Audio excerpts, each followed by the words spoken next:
I get this question a lot from not just our viewers, but also people who just write me wondering about this notion of the White House being illuminated in blue. I've asked you about this previously.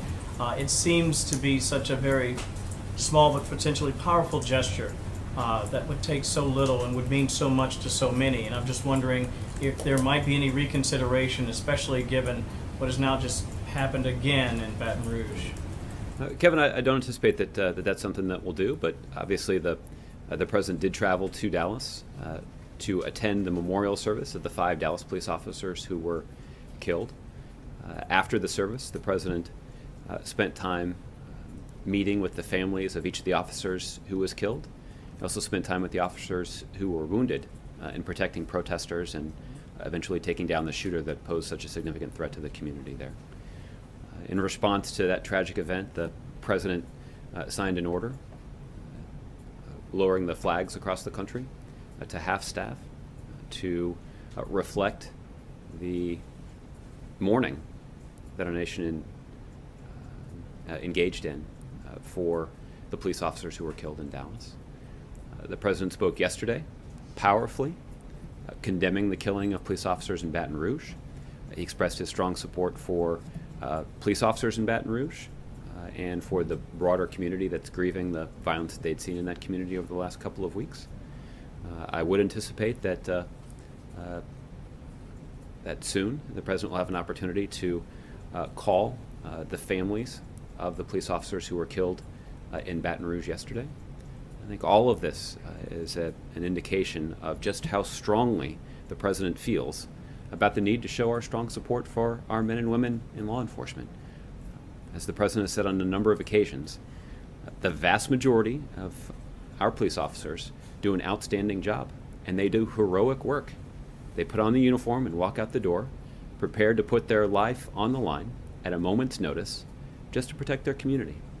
And that is work that is worthy of our respect and our praise and not our scorn. And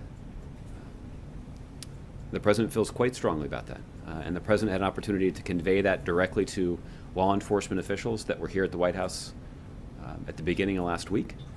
He had an opportunity to express that strong support for our police officers at a 4-hour meeting that he convened with civil rights leaders and academics and law enforcement officials and political leaders to discuss some of the challenges that are encountered by police officers and law enforcement organizations across the country, particularly as they try to sustain and even strengthen the bonds of trust that they have with the communities that they serve. But the president dedicated a lot of time to this. And both in substance and in symbolism, the president's strong support for American law enforcement officers is crystal clear. I'm just curious about I don't know, Josh, it just seems sometimes that there's this disconnect, that despite his efforts, it's not reaching that community in a way that is reflective of perhaps his intentions. Is he frustrated by that? Because it seems like if you listen to some folks in law enforcement, they don't feel like they're getting the kind of support that they need. I don't know what that looks like. I'm not in law enforcement, and so I'm just wondering, do you sense that disconnect, and is that frustrating in any way? Well, Kevin, I think the president's been engaged in a lot of work over the last week and a half to try to bring the country together.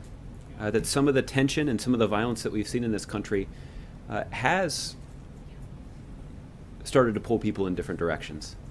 And the president's worked hard, and I think been conspicuous about his efforts to try to make sure that the country recognizes the common interests that we have as a country.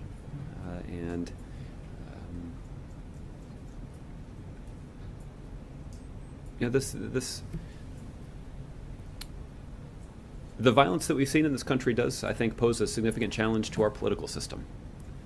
That the kind of dysfunction and division that we've seen in Washington, D.C. Does leave people with the impression, does leave American citizens with the impression that our country is more divided than it actually is. The vast majority of Americans believe that it is unjustified to carry out any act of violence against a police officer just because they're wearing the uniform. The vast majority of Americans, I think, are concerned about the persistent racial disparities in our criminal justice system. And they've, I think, had pointed questions that were raised by some of the videos that we've seen of interactions between police officers and African American men. That doesn't mean those Americans are anti-cop. Doesn't mean they're anti-law enforcement. It just means that they've got some concerns based on the video. And the president's desire is to make sure we recognize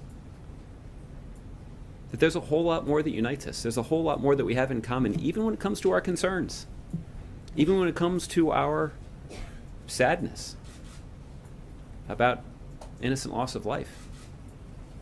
And that focusing on that unity and focusing on what we have in common is what will be necessary to help us move past some of these challenges that have beset our country over the last couple of weeks.